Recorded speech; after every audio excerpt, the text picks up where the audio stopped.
जय जय राम कृष्ण हरी, जय जय राम कृष्ण हरी, जय जय राम कृष्ण हरी, जय जय राम कृष्ण हरी, जय जय राम कृष्ण हरी. श्री स्वामी समर्थ. नमस्कार. कशा आहात तुम्ही सगळे? स्वागत आहे तुमचं माझ्या अजून एका नवीन व्हिडिओमध्ये. सर्वात आधी तुम्हा सर्वांना एकादशीच्या खूप खूप शुभेच्छा. आषाढी वारीच्या आहे. सगळ्यांना माहिती आहे की ह्या महिन्यामध्ये आषाढी वारी असते आणि इतकी छान वारी असली की होतं. मग आपल्याला जर पंढरपूरला नाही जाता आलं तर आपण काही वाईट वाटून घ्यायचं नाही आहे. तर आज आम्ही असंच घरून मस्त छान आवरून वगैरे एका मंदिरात गेलो होतो. ते कुठे गेलो होतो आणि कुठे आहे मंदिर आणि आम्ही कुठे राहतो ते तुम्ही ब्लॉग कंटिन्यू करा, तुम्हाला नक्की समजेल. तर बघा, इथे विठ्ठलवाडी म्हणून गाव आहे, जे की चिंचपाडा वगैरे एअरपोर्टच्या बाजूलाच ते मंदिर आहे. छोटंसं मंदिर आहे पण खूप छान आहे तिथं. आणि ते त्यांचं ना एकच जुनं मंदिर आहे, पूर्णपणे जुनं मंदिर आहे. तुम्ही इथे बघू शकताय व्हिडिओमध्ये. पूर्णपणे जुनं म्हणजे की ते जे लोक एअरपोर्ट व्हायच्या आधी जे लोक तिकडे राहत होते ना, तर ते त्यांच्या गावामधलं ते साईडला येतं, त्याच्यामुळे ते मंदिर पाडण्यात आलं नाही आहे, ते तसंच ठेवलं. आणि जे जे गावामध्ये जे मेन मंदिर होते, जे की काळभैरव मंदिर असेल, गणपतीचं मंदिर असेल, माझ्या याच्या आधी व्हिडिओमध्ये सुद्धा तुम्ही बघितलं असेल की तिकडे मस्त असं मोठे मोठे मंदिर आहेत. R3ला आहेत, R4ला आहेत, R5ला. पण तेच एक मंदिर तिकडे राहिलं होतं, म्हणून म्हटलं आम्ही आमच्या बाजूच्या काकी ज्या होत्या ना, त्यांच्याच गावातलं ते मंदिर आहे. मग आम्ही म्हणलं तिकडे जाऊया. खूप छान असं दर्शन वगैरे घेतलं. दर्शन घेतल्याच्या नंतर इकडे आहे ना राधाकृष्णाचं मंदिर होतं, जिथे की आम्ही आता फुगडी घालतोय ना, तिथे राधाकृष्णाचं मंदिर होतं. मग आम्ही छान अशी फुगडी घातली. मग ते आम्ही तिघींची फुगडी घातली आणि त्यानंतर खूप छान वाटलं आम्हाला फुगडी वगैरे घालताना. मग या फुगडीचा जो होता ना तो शूट केलं होतं, पण असं सिंगल शूट केलं होतं. मग हिला खेळायची होती फुगडी, मग ह्यासुद्धा खेळल्या दोघीजणी फुगडी. ही आहेत माझी मैत्रीण आहे. आणि नंतर तुम्हाला मी एरोप्लेन दाखवते बघा. एरोप्लेन बघू शकता तुम्ही. बघू इकडे पुढे बघा, आता तुम्हाला दिसतंय. थोडंसं मी झूम केलं आहे. आता पूर्णपणे प्लेन जागेवरती होतं आणि खूप जवळून बघितलं, म्हणजे खूप एअरपोर्टच्या ना खूप असं बाजूलाच आहे. फर्स्ट टाईमच असं बघितलं होतं एवढ्या जवळून.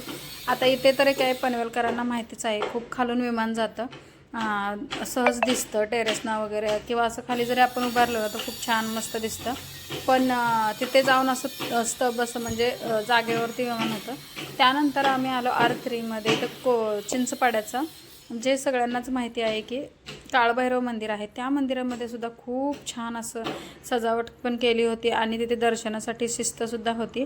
गर्दी होती पण होती. पालखी वगैरे जाऊन आली होती बघा, तिथे नेऊन ती पालखी वगैरे ठेवले, दिंडी वगैरे निघाली होती. आणि इकडे खूप सारे लोक प्रसाद वगैरे सगळे देत होते एकमेकांना. आणि तिथे कितीही लोक येऊ द्या, प्रसाद भरपूर होता.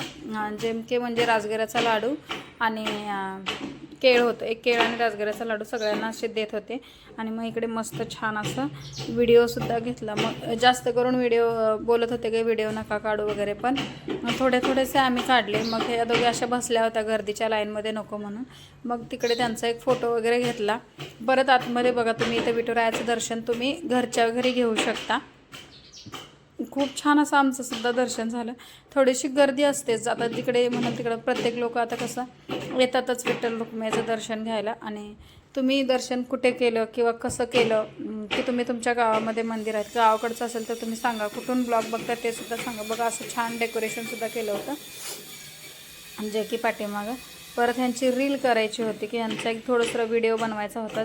त्याने पर्पल कलर घातला होता, मग त्यासाठी परत त्यांचा एक व्हिडिओ घेतला, तो सुद्धा मी थोडासा ॲड करून टाकला. त्यानंतर आम्ही इथे बघू शकता छान असं मी फोटो काढत होते बाहेरून. खूप छान म्हणजे जे CCTVमधून हे मूर्तीचं मी क्लिक केलेलं आहे, क्लिप शूट केलं आहे. मग आता इथे यांचं पालखीपाशी पण फोटोशूट चाललं होतं की त्यांना तिकडे पण करायचं होतं. आणि आजच सगळा गोंधळ असा उडाला की शाळेमध्ये सुद्धा ते दिंडी होती. कालचा जो व्हिडिओ तुम्ही शॉर्ट व्हिडिओ वगैरे बघितले असतील तर काल होती शाळेमध्ये, पण आज व्हिडिओ वगैरे शूट केले होते पण टाकायचेच झाले नव्हते. चला म्हटलं ह्या ब्लॉगमध्येच तुम्हाला त्याचेसुद्धा थोडेसे दाखवते. तर आता मंदिरातून तर आम्ही घरी आलो आणि असं होतं आमचं मंदिरातलं दर्शन वगैरे खूप छान होतं. मग आता हे शाळेमध्ये तुम्ही बघू शकता खूप साऱ्या छोट्या छोट्या रुक्मिणी बनलेल्या होत्या, विठ्ठल बनलेलं होतं, वारकरी होते. आणि काही मुली आहे ना शाळेच्या युनिफॉर्ममध्ये होत्या, कारण इतक्या साऱ्या मुली, खूप साऱ्या मुली आहेत म्हणजे की ते 6वीपर्यंतच असतं, 7वी नंतर म्हणजे लास्ट वर्ष आहे म्हणून मी पण सुद्धा तिला छान असं तयार केलं होतं. तुम्ही तिचे शॉर्ट व्हिडिओ बघितलेच असतील किंवा यामध्ये सुद्धा तुम्हाला पुढे जाता तिला मी दाखवेन तुम्हाला. आणि ह्या ज्या मुली होत्या ना त्यांना ज्यांना आवरून यायचं ना त्या आवरून येऊ शकत होत्या, किंवा ज्यांना नाही आवरायचं होतं त्याने युनिफॉर्म घालून यायचं होतं, किंवा घरीसुद्धा राहायचं असं सांगितलं होतं.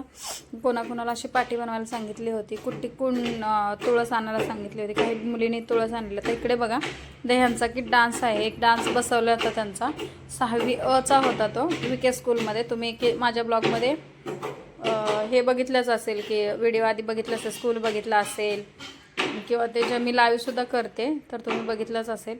तर मस्त छान असं शाळेतसुद्धा दिंडी याची खूप छान मस्त होती. मग आज आहे ना, आज शनिवार, आता आज एकादश आहे, तर आज होती की माझ्या मुलाचं सुद्धा इथे होतं त्याच्या शाळेमध्ये आज. इकडे कन्या स्कूल आहे आणि तिकडे हा व्हिडिओ डबल पडला, म्हणजे डबल हे झालं एडिटिंग करत असताना हे करून. तर असं पद्धतीचे तुम्हाला कसं वाटलं आहे कमेंटमध्ये नक्की सांगायचं आहे. आणि तुम्ही कुठे विठ्ठलाचं दर्शन करायला गेला, तुमच्या मुलांचं शाळेत कसं वारी झाले ते सुद्धा सांगा. आपल्याला जर वारीला जावं असं काही नाही, आपण जिथे असेल तिथे मनामध्ये तसं म्हणतात ना, मनात भाव असेल तर देव कुठेही प्रकट होतो, कुठेही आपल्याला भेटतो. त्याच पद्धतीने जर तुम्ही शाळेच्या वारीमध्ये म्हणा किंवा मंदिरामध्ये म्हणा, जवळ आसपास कुठे पण आपण हे करू शकतो. तर कसा वाटला ब्लॉग नक्की सांगा. लाईक शेअर सबस्क्राईब नक्की करा. भेटूया दुसऱ्या ब्लॉगमध्ये. Bye bye.